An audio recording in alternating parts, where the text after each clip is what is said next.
This channel does not promote any violent, harmful, or illegal activities. All content provided by this channel is meant for an educational purpose only.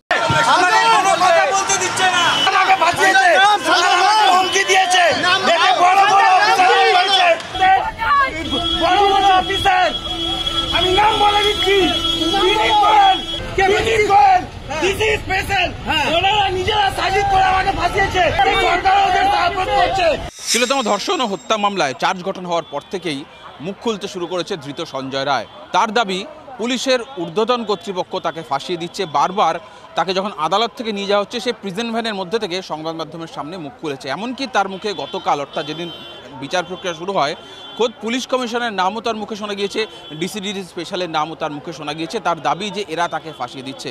তাই এবার সেই সঞ্জয় রায়ের মুখ বন্ধ করতে সক্রিয় হলো লালবাজার। মঙ্গলবার যখন সঞ্জয়কে শিয়ালদহ আদালতে নিয়ে আসা হলো বিচারের উদ্দেশ্যে, তখন আর তাকে আদালতে সেই প্রিজন ভ্যানে নিয়ে আসা হলো না, নিয়ে আসা হলো অন্য এক গাড়িতে। আমার সহকর্মী অর্ঘ্যকে বলবো একটু গাড়িটার ছবি দেখানোর জন্য। যে সাদা রঙের কলকাতা পুলিশ লেখা গাড়িটি আমরা দেখতে পাচ্ছি, গাড়ির নম্বর WB02AU5146। এই গাড়িটি লালবাজার থেকে পাঠানো হয়েছিল সরাসরি প্রেসিডেন্সি জেল। সেখান থেকে সঞ্জয়কে কালো কাচ দেওয়া এই গাড়িতে করে নিয়ে আসা হয়েছে। এই গাড়ির বৈশিষ্ট্য হলো, এই গাড়িটি সম্পূর্ণভাবে কালো কাচ দেওয়া। এই গাড়ির ভেতরে কে আছে সেটা যেমন দেখা যায় না, নেট দেওয়া রয়েছে। তার পাশাপাশি যেহেতু এসি গাড়ি, ফলে সঞ্জয় বা যে কোনো কাউকে নিয়ে যাওয়ার পর বা গাড়ির ভেতরে নেওয়ার পর সঙ্গে সঙ্গে গাড়ির কাঁচ তুলে দেওয়া হয়। এইভাবে কাঁচ তোলা অবস্থাতেই সঞ্জয়কে নিয়ে আসা হচ্ছে, যাতে সঞ্জয় সংবাদ মাধ্যমের সামনে মুখ খুলতে না পারে। আবার পুলিশের যে পরিকল্পনা, যেটা জানা যাচ্ছে যে আবার তাকে এই গাড়িতে করেই নিয়ে যাওয়া হবে। ইতিমধ্যেই এই শিয়ালদহ আদালত চত্বরে একই ধরনের দুটি গাড়ি প্রস্তুত রাখা হয়েছে। যে গাড়িতে নিয়ে আসা হয়েছে সেই গাড়িটি যেমন রয়েছে, একই রকম দেখতে অপর একটি গাড়ি রয়েছে, একই বৈশিষ্ট্য সম্পন্ন। ফলে কালো কাচ থাকায় ভেতরে সঞ্জয় রয়েছে না কে রয়েছে সেটা যেমন বোঝা যাবে না বা সংবাদ মাধ্যমে ক্যামেরায় আসবে না।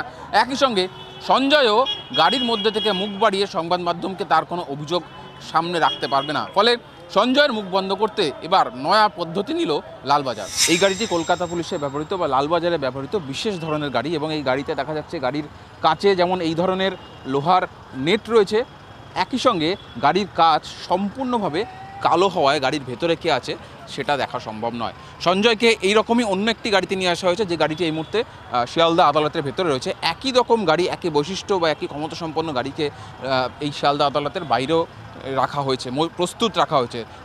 যদি প্রয়োজন হয়, লালবাজার কিন্তু এই গাড়িতে করেও সঞ্জয়কে নিয়ে যেতে পারে। তার ফলে কি হবে, সঞ্জয়কে এই গাড়ির ভেতরে নিয়ে যাওয়ার পর কালো কাচ তুলে ভেতরে এসি চালিয়ে দেওয়া হবে। ফলে সঞ্জয় ভেতর থেকে সংবাদ মাধ্যমের কাছে মুখ বাড়িয়ে তার কোনো অভিযোগ করতে পারবে না। একই সঙ্গে সংবাদ মাধ্যমও সঞ্জয়ের কোনো রকম কোনো বক্তব্য পাবে না, বা তাকে যে ভেতরে নিয়ে যাওয়া হচ্ছে সেটাও ক্যামেরায় ধরা পড়বে না। দেখা যাচ্ছে বা সূত্র মারফত যেটা জানা যাচ্ছে যে আচমকাই তাহলে কেন এই গাড়ি বদল করা হলো পুলিশের তরফ থেকে। অফিসিয়ালি পুলিশের তরফ থেকে বলা হচ্ছে যে সঞ্জয়ের নিরাপত্তার কারণে এই বিশেষ গাড়ি ব্যবহার করা হচ্ছে, উচ্চ ক্ষমতা সম্পন্ন গাড়ি ব্যবহার করেছে। কিন্তু আদতে যেটা অন্য একটি মহল থেকে জানা যাচ্ছে যে যেহেতু পুলিশের বিরুদ্ধে মুখ খুলেছে, খোদ পুলিশ কমিশনারের নাম, ডিসিডিডি স্পেশালের নাম শোনা গিয়েছে সঞ্জয়ের মুখে, তার ফলে বিড়ম্বনায় পড়েছে লালবাজার। আর সেই কারণেই সঞ্জয়ের মুখ বন্ধ করতে এই গাড়ির ব্যবস্থা করা হয়েছে লালবাজারের তরফ থেকে। ক্যামেরা অর্ঘ্যর সঙ্গে সুজয়, TV9 বাংলা, কলকাতা।